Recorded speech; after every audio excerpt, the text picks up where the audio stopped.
Capítulo 9. A lei cósmica da polaridade. Tudo é de um par de opostos. A sexta lei do cosmos é a lei da polaridade, que pode ser formulada da seguinte maneira. O cosmos manifesta o princípio da polaridade em toda e cada uma de suas partes componentes. Toda e cada uma de suas qualidades manifestas, ou grupos de qualidades, tem seu outro polo, ou polo oposto, e desse modo, cada uma dessas teses e antíteses formam um par de opostos.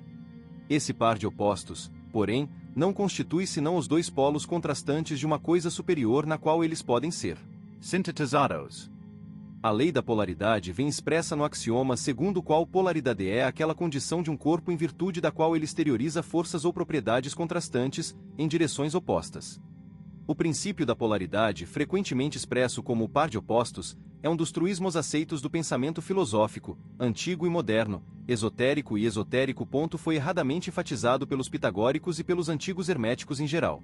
É mencionado no grande clássico hindu, o Bhagavad Gita, como o par de opostos. É frequentemente citado por H. P. Blavatsky, como, por exemplo, masculino e feminino, ou seja, polaridade, a doutrina secreta, volume.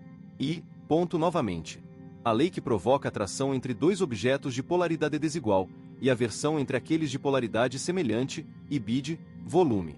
Segunda, uma vez mais, afirma-se que toda série de qualidades contrastantes é formada por masculino e feminino, bem e mal, positivo e negativo, bid, volume. Repetindo, cada qual é uno e, ao mesmo tempo, vida e morte, saúde e doença, ação e reação, bid, volume. Segunda, e ainda outra vez, o universo manifesto é impregnado pela dualidade, que é a essência mesma de sua existência como manifestação, bid, volume. Os preceitos interiores dos antigos hermetistas baseavam-se nessa lei da polaridade, ou pares de opostos. A aplicação das regras para o equilíbrio ou a neutralização dos respectivos princípios mentais, sobretudo aqueles concernentes à emoção ou à vontade, foi uma parte importante da alquimia mental dos hermetistas e outros antigos ocultistas. Sem dúvida, na base disso estavam os respectivos princípios da polaridade e equilíbrio.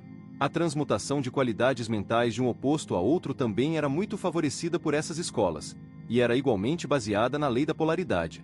Bem como aplicadas normas que regem a mesma ponto na antiga sabedoria esotérica, há referências frequentes aos polos opostos das coisas em geral, e muitos aforismos conhecidos enunciavam o princípio em questão. Por exemplo, os paradoxos existentes nas seguintes afirmações: os opostos são idênticos, os pares de opostos podem ser conciliados, os extremos se encontram, tudo é e não é ao mesmo tempo, cada afirmação de uma verdade não expressa senão uma meia-verdade, há dois lados para todas as coisas, etc, etc. Em termos breves e gerais, é possível dizer que o princípio de oposição pode ser assim explicado.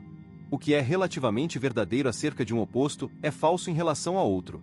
O que se afirma sobre um deve ser contestado a propósito do outro.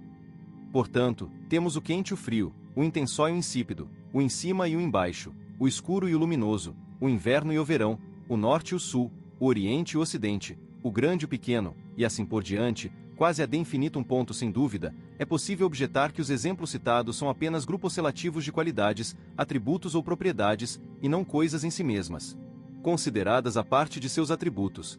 Mas isso é igualmente verdadeiro no que diz respeito a qualquer coisa fenomênica no cosmos. Esses não passam de um feixe de atributos que, em sua combinação e disposição particulares, constituem o caráter da coisa particular, como vimos ao examinarmos a lei da composição. Ao percorrermos mentalmente a lista das coisas ou qualidades que conhecemos, sejam elas físicas ou psíquicas, encontraremos essa polaridade presente em todo e cada item de nossa lista. Alguns filósofos e lógicos defenderam o ponto de vista de que só podemos conhecer verdadeiramente uma coisa ou qualidade particular por comparação a seu oposto polar e em referência ao mesmo. Segundo essa concepção, o reconhecimento do oposto polar constitui, logicamente, uma parte das definições plenas e cabais da primeira coisa ou qualidade dada. Além do mais, sempre se deve supor ou presumir o oposto de toda e qualquer coisa conhecida, mesmo quando esse oposto não foi, ainda, descoberto. Com base na presença do conhecido, a existência do oposto desconhecido pode ser logicamente argumentada. Hegel, o grande filósofo, apegava-se particularmente a esse ponto de vista. Sua famosa doutrina dialética de tese, antítese e síntese é um exemplo disso. Ele insistia em que o oposto de uma coisa deve ser conhecido antes que a coisa em si dê-se plenamente a conhecer, que havia uma relação necessária entre as duas. Ele geralmente pensava nos termos do oposto, como ouvimos dizer. Sobre esse modo de pensar, William James diz: uma vez bem assimiladas as características de seu sistema de pensamento, teremos sorte se conseguirmos nos libertar dele. Pluralistic Universe, p. 96. A citação abaixo, extraída das páginas de Ralph Waldo Emerson, explicarão mais profundamente os pontos de vista acima mencionados acerca desse ensino geral sobre esse tema específico.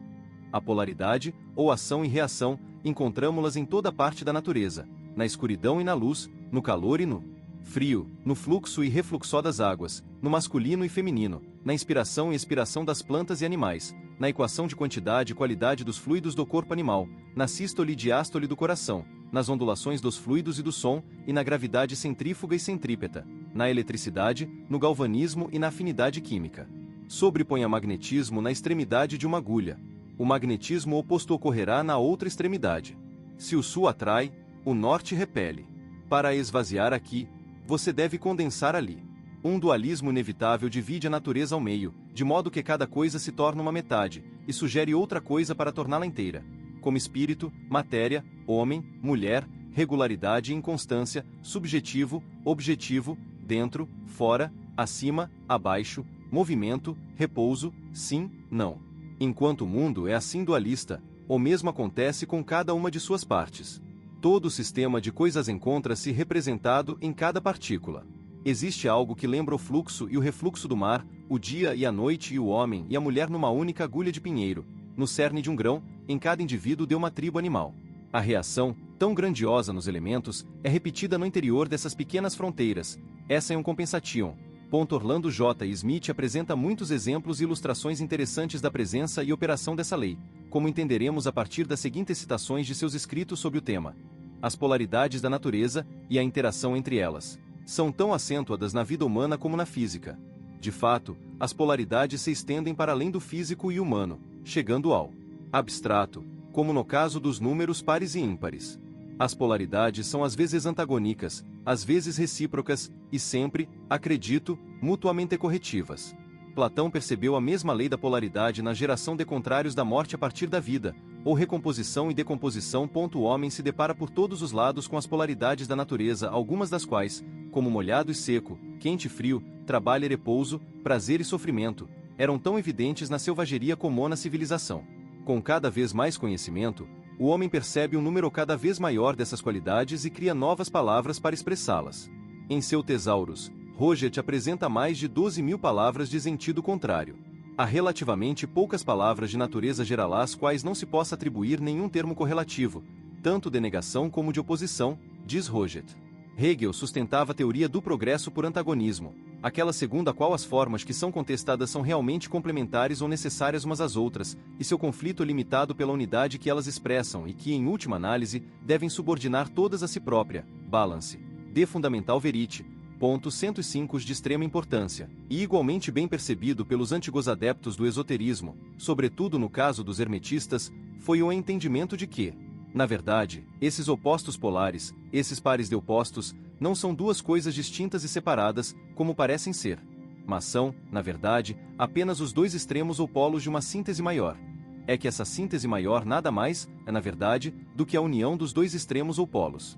Por conseguinte, a doutrina dialética de Hegel, que toda e cada ideia, e a coisa que ela representa, tem sua antítese, ou seu oposto com o qual pode ser sintetizado, e assim, harmonizado numa maior unidade uma nova síntese ou totalidade de ideia e coisa.